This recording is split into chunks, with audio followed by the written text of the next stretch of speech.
ఓం నమో వెంకటేశాయ. Welcome to my Krishna astro TV. నా పేరు నరసింహమూర్తి. నా ఫోన్ నెంబరు 8712190468.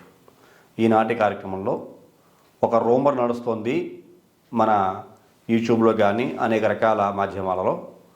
సంక్రాంతిలోపు గాజులు వేసుకోవాలా, ఒక మగ పిల్లవాడు ఉన్న తల్లి ఖచ్చితంగా 5 రకాల గాజులు వేసుకోవాలని చెప్పేసి, అలాగే 2 మగపిల్లలు 3 మగపిల్లలు ఉన్న తల్లి దగ్గరికి వెళ్ళి డబ్బులు అడిగి తెచ్చుకొని ఈ సొంత డబ్బులతో గాజులు కొనుక్కోకుండా వాళ్ళ దగ్గరికి వెళ్ళి ఆ డబ్బులు అడిగి వాళ్ళ దగ్గర తీసుకుని వీళ్ళు గాజులు వేసుకోవాలని. ఇది ఎవరో సృష్టించారో తెలియదు. నాకు తెలిసిండైతే గాజులు స్టాక్ బాగా పెరిగిపోయి ఉంటుంది. సేల్స్ లేవేమో గాజులు. ఎక్కడో గొడౌన్స్లో బాగా స్టాక్ విపరీతంగా పెరిగిపోయి ఉంటుంది. హిందూ ధర్మంలో ఎక్కువగా స్త్రీలందరూ కూడా గాజులు ధరిస్తూ ఉంటారు కాబట్టి ఈ గాజులు సేల్స్ చేయాలి అంటే కనుక ఏదో ఒక పుకారు లేపాలి, ఏదో ఒక వ్యక్తి ద్వారా. ఆ పుకారు ఆ రకంగా లేపుంటారు. దీనికైతే శాస్త్ర ప్రకారంగా, జ్యోతిష్ శాస్త్ర ప్రకారంగా కానీ, సనాతన ధర్మంలో కానీ, వైదిక ధర్మంలో కానీ ఎలా చూసుకున్నా ఎటువంటి బేసు లేదు. ఇదంతా ఫాల్సు, అబద్ధం. సంక్రాంతికి చేయవలసినటువంటి ముఖ్యమైన పనులు కొన్ని ఉంటాయి. వాటిని ఆచరించాలి. అనాదిగా చాలామంది ఆచరిస్తూనే ఉన్నారు. అందులోని ఈ సంవత్సరం పుష్యశుద్ధ పంచమి మకర సంక్రాంతి పండగ అయింది. అది చాలా మంచి రోజు కూడాను. అలాగే ఈ రోజున చాలామంది అసలు ఎందుకు మకర సంక్రాంతి, పుష్యమాసం శూన్యమాసంగా చెప్పుకుంటాం మనం. పుష్యమాసంలో శుభముహూర్తాలు ఏమి ఉండవు. వివాహాది శుభముహూర్తాలు, గృహప్రవేశాలు, శంకుస్థాపన ఇటువంటివి ఏమి ఉండవు. దైవ సంబంధమైన కార్యక్రమాలు మాత్రమే చేసుకుంటూ ఉంటాం. మరి ఇలాంటి మకర సంక్రాంతి పండగ దినం నాడు చాలామంది అనాదిగా వస్తున్న ఆచారం ప్రకారంగా పెద్దలకి పేరు చెప్పి చాలా చోట్ల దాన ధర్మాలు చేస్తూ ఉంటారు. కొంతమంది పిండ ప్రదానం చేస్తుంటారు. కొంతమంది స్వయం పాకం అంటాం, పెద్దల పేరు చెప్పి బ్రాహ్మణులకి స్వయం పాకం దానం ఇస్తుంటారు. మరి కొంతమంది పెద్దల పేరు చెప్పి అన్నదానం కూడా చేసుకుంటారు. ఇలా అన్నదానం చేసినా, స్వయం పాకం ఇచ్చినా, పిండ ప్రదానం చేసినా, నదీ నదాలలో స్నానం చేసినా చాలా మంచిదే. అసలు ఈ మకర సంక్రాంతి పర్వదినం యొక్క ప్రత్యేకత ఏమిటో తెలుసుకోవాలి. అది మన జ్యోతిష్శాస్త్రం ప్రకారంగా ఏం చెబుతోంది అనే విషయాన్ని పరిశీలిస్తే కనుక, జ్యోతిష్శాస్త్రంలో మకర రాశిలోకి రవి యొక్క ప్రవేశం, ఉత్తరాషాఢ నక్షత్రం 2వ పాదంలోకి రవి ప్రవేశిస్తాడు. ఈ ఉత్తరాషాఢ నక్షత్రానికి అధిపతి కూడా రవే. ఉత్తరాషాఢ నక్షత్రం మొదటి పాదం ధనుస్సు రాశిలో ఉంటుంది. దాని ధనుర్మాసము అంటాం. అది చాలా అద్భుతమైనటువంటి మాసం. ఈ ధనుర్మాసం అయిన తర్వాత వెంటనే మనకి పుష్యమాసం వస్తుంది. ఈ పుష్యమాసం శని యొక్క రాశి మకర రాశి. ఆ శని యొక్క మకర రాశిలో ఉత్తరాషాఢ నక్షత్రం 2, 3, 4 పాదాలు ఉంటాయి. స్వనక్షత్రంగా చెప్పుకునేటువంటి ఉత్తరాషాఢ నక్షత్రంలో రవి సంచారం చేస్తూ మకర రాశిలోకి సింహరాశి నుంచి 6వ రాశిలోకి ప్రవేశిస్తున్నాడు. రవికి వైరగ్రహం శని. రవికి సహజంగా కొడుకే. రవిపుత్రం యమాకృతి అని చెప్తుంటారు చూసారా. అలాగే రవికి శనీశ్వరుడు, యముడు ఇద్దరు కొడుకులు. యమధర్మరాజు 2వ కొడుకు అయితే శనీశ్వరుడు పెద్ద కొడుకు సూర్యభగవానుడికి. నవగ్రహాలలో రాజు సూర్యభగవానుడు. అలాంటి సూర్యభగవానుడు, ఈ సూర్యభగవానుడికి వైరగ్రహంగా చెప్పుకునేటువంటి ఈ యొక్క మకర రాశిలోకి శనీశ్వరుని యొక్క గృహంలోకి ఈ రవి ప్రవేశిస్తున్నాడు. దాన్ని పుష్యమాసంగాను శూన్యమాసంగాను కూడా చెప్పుకుంటాం. ఆ శూన్యమాస విశేషాలు చాలా డిఫరెంట్గా ఉంటాయి. అది చాలా పెద్ద స్టోరీ కూడా చెప్పుకుంటే. సరే, మరి రవి మకర రాశిలోకి 6వ క్షేత్రంలోకి ప్రవేశిస్తున్నాడు. దీని శత్రుక్షేత్రం. అప్పుడు ఈ రవి మకర రాశిని చూసుకుంటే సింహరాశి 8వ స్థానం అవుతుంది, అష్టమ స్థానం అవుతుంది. దీని షష్టాష్టక దోషము అంటాం. సింహరాశి నుంచి 6వ రాశి మకర రాశి అవుతుంది. మకర రాశి నుంచి 8వ రాశి సింహరాశి అవుతుంది. ఈ షష్టాష్టకాలలో రవి ఉన్నట్లుగా మనం చూస్తూ ఉంటాం. అందువల్ల 8వ రాశి ఈ రాశి నుంచి సింహరాశి అయిన కారణం చేత రవి ఉన్న స్థానం 6వ స్థానం. శత్రుత్వాలు బాగా పెరుగుతాయి. దక్షిణాయన పుణ్యకాలం ప్రారంభం. ముఖ్యంగా మిగతా అన్ని విషయాలు పక్కన పెడితే దక్షిణాయన పుణ్యకాలము అంటే కనుక, అంటే మన ఆచార వ్యవహారాలను బట్టి ఏ వ్యక్తి అయినా సరే, భీష్ముడు కూడా మనం చూసుకుంటే ఉత్తరాయణ పుణ్యకాలంలోనే తన యొక్క ప్రాణత్యాగం చేసినట్టుగా మనకి మహాభారతం ద్వారా తెలియజేయబడుతోంది. దక్షిణాయన పుణ్యకాలం వెళ్ళిపోయి ఉత్తరాయణ పుణ్యకాలం వచ్చిన తర్వాతనే ఆ భీష్ముడు కూడా తన యొక్క ప్రాణాన్ని త్యాగం చేసినట్టు. ఎందువల్ల అంటే ఇది చాలా పెద్ద స్టోరీ కూడా. ఇందులో జనన మరణాల యొక్క విషయాలు కూడా చాలా ఉంటాయి చెప్పుకుంటూ వెళితే. శుక్లపక్షంలో పుట్టిన వాళ్ళు పౌర్ణమికి ముందుగా పుడితే కనుక చంద్రబలం ఉన్నప్పుడు పుట్టినటువంటి వ్యక్తుల యొక్క బలం వేరు అని, అలాగే శుక్లపక్షంలో కాలం చేస్తే చనిపోతే ఆ బలం వేరు అని, అలాగే కృష్ణపక్షంలో దీన్నే బహుళపక్షం అంటాం, ఆ సమయంలో పుట్టిన వ్యక్తుల యొక్క ఫలితం వేరేగా ఉంటుందని, అలాగే దక్షిణాయనంలో కూడా పుట్టిన వ్యక్తుల యొక్క ఫలితం వేరేగా ఉంటుందని, మరి పగల పుడితే ఫలితం వేరేగా ఉంటుందని, రాత్రి పుడితే ఫలితం వేరేగా ఉంటుందని, పగలంతా ఉత్తరాయణంగాను రాత్రి పుట్టినటువంటి దానిని దక్షిణాయనంగాను.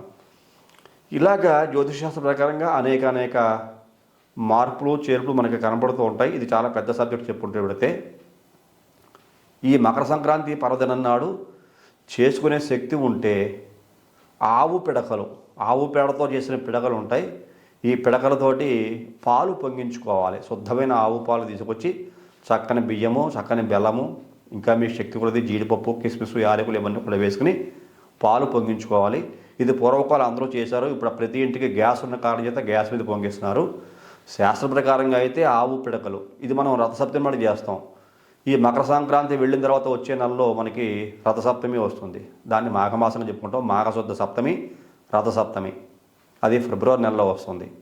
ఆ రోజున సూర్యభగవానుడికి ప్రీతికరంగా పాలు పొంగిస్తారు. అప్పుడు సూర్యుడు మకర రాశిని వదిలిపెట్టి కుంభరాశిలోకి ప్రవేశిస్తాడు. అది సమసప్తక స్థానం అవుతుంది. కుంభరాశిలో ఉన్న సూర్యుడు తన స్వక్షేత్రాన్ని సింహరాశిని కూడా చూస్తూ ఉంటాడు. అలాగా ఇప్పుడు కూడా చేసుకోవచ్చు మనం. భగవంతుడికి ప్రీతికరంగా, సూర్యభగవానుడికి ప్రీతికరంగా ఈ పుష్యమాసం యొక్క దోషం తొలగిపోవడానికి, గతించిన పెద్దల యొక్క ఆత్మలు శాంతించి వాళ్ళ కర్మలు కూడా, దుష్కర్మలు కూడా తొలగిపోయి, వాళ్ళు చేసుకున్న దుష్కర్మలు తొలగిపోయి సద్గతులు కలగడం కోసం అని చెప్పేసి అని దాన ధర్మాలు, అన్నదానాలు, అలాగే బ్రాహ్మణులకు కొంతమంది ఈ యొక్క స్వయంపాక దానాలు ఇలాంటివి చేస్తుంటారు. నదీ నదాల్లో స్నానం చేస్తుంటారు, పితృపిండ ప్రదానాలు చేస్తుంటారు. చాలా మంచి కార్యక్రమం అది. అలా నిర్వహించుకోవాలి. కానీ ఏదో మూఢాచారాలు పట్టుకుని గాజులు వేసుకోవాలట, ఈ గాజులు వేసుకోకపోతే ఏదో కీడు జరుగుతుందిట. ఒక్క విషయం గుర్తుంచుకోండి, శాస్త్రం ఎప్పుడు కూడా మనిషిని భయపెట్టదు, సబ్జెక్టు చెబుతుంది. ఇప్పుడు నిజంగా దోషం ఉందనుకోండి, నిజంగా ఇలాంటి గ్రహాల యొక్క కలయికలు ఉన్న కారణం చేత జాగ్రత్త పడండి. మనం ఈ మాఘమాసంలోనూ సుమారుగా మనకి మార్చి 10వ తారీఖు దాటిన తర్వాత చాతుర్గ్రహ కూటమి ఏర్పడుతుంది కుంభరాశి అందు. రవిచంద్రుడు, శుక్ర, శనిగ్రహాల యొక్క కలయిక. మరి రవిశనుల కలయిక, రవిశుక్రుల కలయిక అంత మంచిదైతే కాదు. అలాగే చంద్రశనుల కలయిక, శుక్ర చంద్రుల కలయిక మరి అంత మంచిదైతే కాదు. ఆ సందర్భంలో ఈ గ్రహాల యొక్క కలయిక ఉన్న కారణం చేత ఏ రాశికి చెందిన వ్యక్తుల యొక్క ప్రభావాలు ఈ యొక్క నక్షత్రాలు చాతుర్గ్రహ కూటమి వల్ల ఎఫెక్ట్ అవుతున్నాయి అనే విషయం మనం చర్చించుకోవచ్చు, తప్పలేదు. ఎందుకోసం అంటే ప్రత్యక్షంగా మనకి ఆ కాలంలో చాతుర్గ్రహ కూటమి ఏర్పడుతూ కొన్ని రాశులకి చెందిన వ్యక్తుల మీద కొంత ప్రభావం అనేది కనపడుతూ ఉంటుంది. శుభ పరిణామం కొంతమందికి ఉంటుంది, ఇబ్బందికర వాతావరణం కొంతమంది ఉంటుంది. అది మన జ్యోతిష్ శాస్త్ర ప్రకారంగా మనం చెప్పేటువంటి అంశమే కూడాను. దానికంటూ కొంత ప్రూఫ్, ఎవిడెన్స్ అనేది ఉంటుంది. ఈ గాజులు వేసుకోవడం ఏమిటి, ఏ శాస్త్రంలోనూ లేదు, ఎవ్వరూ చెప్పలేదు, దీనికి బేస్ లేదు. నా ఎక్స్పెక్టేషన్ ఏంటంటే గాజుల స్టాకు బాగా పెరిగిపోయి ఉంటుంది, సేల్స్ బాగా తగ్గిపోయి ఉంటాయి. ఏదో ఒక మూఢనమ్మకం, ఓకేనా, అందులోకి ప్రజల్లో గాజులు అంటే తక్కువ ఖర్చే కదా, మహా ఉంటే ఎంత ఉంటాయి, ఒక 20 రూపాయలు ఉంటాయి, తక్కువ ఖరీదు చూసుకుంటే లేకపోతే 100 రూపాయలు ఉంటాయి, ఇంకా మంచి వేసుకుంటే ఒక 500 ఉంటాయి, అంతేనా. అంటే బిలో 500 లో బడ్జెట్లో ఈ యొక్క వస్తువు దొరుకుతుంది కాబట్టి జనాలు విరివిగా కొంటారు, ఈజీగా స్టాక్ సేల్ అయిపోతుంది. ఒక పుకారు సృష్టించాలి కదా, ఏదో ఒక పుకారు సృష్టించాలి. అందులోకి ఏదో ఒక పండగ, ప్రముఖమైన ప్రత్యేకమైన పండగని బేస్ చేసుకుని ఆ పుకారం కనుక క్రియేట్ చేసి పబ్లిక్లోకి ఈ మీడియా మాధ్యమాల ద్వారా తీసుకెళ్తే ఈజీగా స్టాక్ సేల్ అయిపోతుంది. జనాలకి వెర్రికి 1000 తలలు అని చెప్తుంటాను ఎప్పుడు కూడా. చూడండి, వెర్రికి 1000 తలలు. ఆ 1000 తలలు జనాల దగ్గర ఉన్నాయి. ఎందుకోసం అంటే గుడ్డుగా నమ్మేవాళ్ళు, భయపడి నమ్మేవాళ్ళు. ఇప్పుడు వాళ్ళకి శాస్త్ర పరిజ్ఞానం ఉండదు, భయమే కదా మనిషిని లొంగ తీసుకునేది. ఇప్పుడు నీకు ఒక వ్యక్తి ఎవరన్నా ఇంకో పలానా చోట లక్కీ డ్రా తీశారు, ప్రతి ఒక్కరికి 1,00,000 రూపాయలు పంచి పెడుతున్నారు అని చెప్పారనుకోండి, ఆ వ్యక్తి 1,00,000 రూపాయలు పంచి పెడతాడో పంచిపెట్టడో తర్వాత విషయం. జనాలు మాత్రం తండోపదండాలకు వెళ్ళిపోతారు. అక్కడ ట్రాఫిక్ ఆంక్షలు, పోలీసులకి సమస్యలు, రాజకీయ నాయకులకి ఇబ్బందులు, ఆ ప్రాంతాల్లో తిరిగిన ప్రజలందరూ కూడా నానా రకాల సమస్యలు ఫేస్ చేస్తుంటారు. లక్ష రూపాయలు ఎవరు పంచిపెడతారు? పుకారు సృష్టిస్తే చాలు. లేకపోతే ఏదో ఒక మూలన ఒక చెట్టు రక్తం కారుతోంది, చెట్టు పై నుంచి నీళ్లు కిందకు ఒలుకుతున్నాయి, నీళ్లు ధారలా పడుతున్నాయి, ఏదో ఒకటి క్రియేట్ చేసి చూపించామనుకోండి, తండోపతండాలుగా వెళ్ళిపోతారు. జ్ఞానం ఉన్నవాళ్ళు వెళ్ళరు, జ్ఞానవంతులు వెళ్ళరు. అందుకే శాస్త్రం చెప్పింది, శ్రద్ధావాన్ నలభతే విద్య. శ్రద్ధ కలిగిన వ్యక్తికి విద్య వస్తుంది. విద్యావాన్ నలభతే జ్ఞానం. విద్య కలిగిన వాళ్ళకి జ్ఞానం ఉంటుంది. జ్ఞానవాన్ నలభతే మోక్షం. జ్ఞానం ఉన్న వ్యక్తి మోక్ష సాధన కోసం పరితపిస్తాడు, కానీ ఇలాంటి వ్యవహారాల యందు, ఇలాంటి పనుల యందు మొగ్గు చూపరు. కాబట్టి అందరూ కూడా వేకప్ అవ్వండి, జ్ఞానులుగా మారండి. అంతేగాని ఈ గాజులు వేసుకోవాలి, వాళ్ళ ఇంటికి అడిగి తెచ్చుకోవాలి, డబ్బులు వీళ్ళకి అడిగి తెచ్చుకోవాలి, ఇదేం కర్మ? పండగ పూటాను అందులోకి శుభ కార్యక్రమం, చక్కగా పాలు పొంగించండి. మధుర పదార్థము అంటాం, తీయని వస్తువు. చక్కగా ముఖ్యంగా మధుర పదార్థాల్లో మొట్టమొదటి స్థానం సంపాదించినటువంటి ఆహారపు అలవాటు మధుర పదార్థాలలో ఈ యొక్క పాయసమే. ఆవు పిడకలు పేర్చి చక్కగా అక్కడ రాగి గిన్నె కానీ, ఇత్తడి కానీ, కంచుపాత్ర కానీ, పూర్వకాలం కంచుపాత్రే పెట్టేవారు.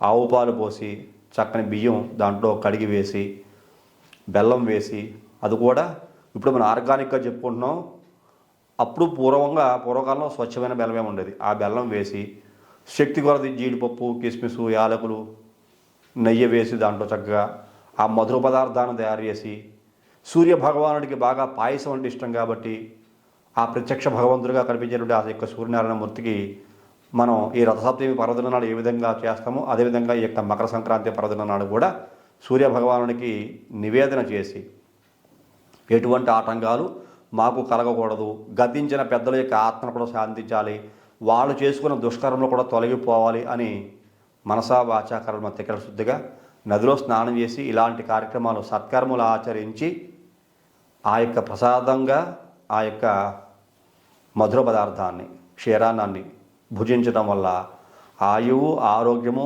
ఆనందము, సంతోషము కలుగుతాయని చెప్పేసి ప్రతీతి. అంతేగాని గాజులు వేసుకోవాలి, కొట్లోకి వెళ్ళి ఈ గాజులు కొనుక్కోవాలి, వాళ్ళ ఇంటికి వెళ్ళి డబ్బులు తెచ్చుకోవాలి, ఈ పిచ్చి మూఢనమ్మకాలు ఎవరో నమ్మకండి. దానికి శాస్త్రీయత లేదు, బేసు లేదు, నమ్మాల్సిన ఆవశ్యకత అసలు లేనే లేదు. కాబట్టి దయచేసి నేను చెప్పిన విషయాలు పాటించగలిగితే పాటించండి. ఈ రోజులు ఇవి కనుమరుగైపోయాయి. ఆవు పిడకల మీద పాలు పొంగించి ఉండేవాడు. సంక్రాంతి అంటే సహజంగా పాలే పొంగిస్తాం, మనం గ్యాస్ పొయ్యి మీద వండుకుంటున్నాం. కానీ ఆవు పిడకల మీద చక్కగా యాక్చువల్గా ఆ పాలు పొంగించి దాని యొక్క రుచి వేరు.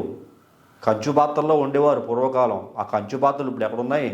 సేవిండి, ఎక్కడ చూసినా సేవిండి గిన్నెలే. కుక్కర్ అంటారు, ఇంకోటి అంటారు, ఇంకోటి లేకపోతే స్టీల్ పాత్రలో. స్వచ్ఛమైన ఆహార నియమాలు, పద్ధతులు పాటించే వ్యక్తులు ఎవరున్నారు చెప్పండి ఈ కాలంలో? మళ్ళీ మనం ఆర్గానిక్ అని ఇంగ్లీష్లో ఆ పేరు పెట్టుకుని ఆ పాతకాలానికి వెళుతున్నాం. దానికి సంబంధించినటువంటి ఆహార నియమాలు కొన్ని పాటిస్తున్నాం, కొంతమంది పాటిస్తున్నారు. ఇంకా ప్రజల్లోకి పూర్తిగా వెళ్ళలేదు అది. దానికి శాస్త్రీయమైన పద్ధతులు కొన్ని ఉన్నాయి, అవి పాటిస్తున్నారు. కొంతమంది పెద్దలు, మహానుభావులు చెబుతూ ఉన్నారు కూడా. కాబట్టి ఇత్యాది కార్యక్రమాలు చేసుకోవడం వల్ల ఎంతో ఆనందం కలుగుతుంది. ముఖ్యంగా ఆనందం కలగడమే కాదు, ఇట్లా మూఢనమ్మకాలు నమ్మకండి. మూఢనమ్మకాలు ఎప్పుడు కూడా ఫుల్ స్టాప్ పెట్టాలి, చెక్ పెట్టాలి. మూఢనమ్మకాలు నమ్మకుండా మంచి శాస్త్రీయమైన పద్ధతులు, మన సనాతన ధర్మం, వైదిక ధర్మంలో చెప్పినటువంటి పద్ధతుల్ని ఆచరించి అందరూ కూడా మంచిని పెంపొందింపజేసుకోవాలి, మంచిగా బతకాలి, అందరికీ కూడా మంచి జరిగేలా చూడాలి అని చెప్పేసి నేను మనసా వాచా కర్మణ త్రికరణ శుద్ధిగా తెలియజేస్తూ, ఇంతవరకు ఈ కార్యక్రమం చూసిన మీ అందరికీ కూడా నా యొక్క ధన్యవాదాలు తెలియజేస్తూ నమస్కారాలు తెలియజేస్తాను. తదుపరి వచ్చే కార్యక్రమంలో మరిన్ని ముఖ్యమైన అంశాలు తెలియజేసుకుందాం. అంతవరకు సెలవు, నమస్కారం.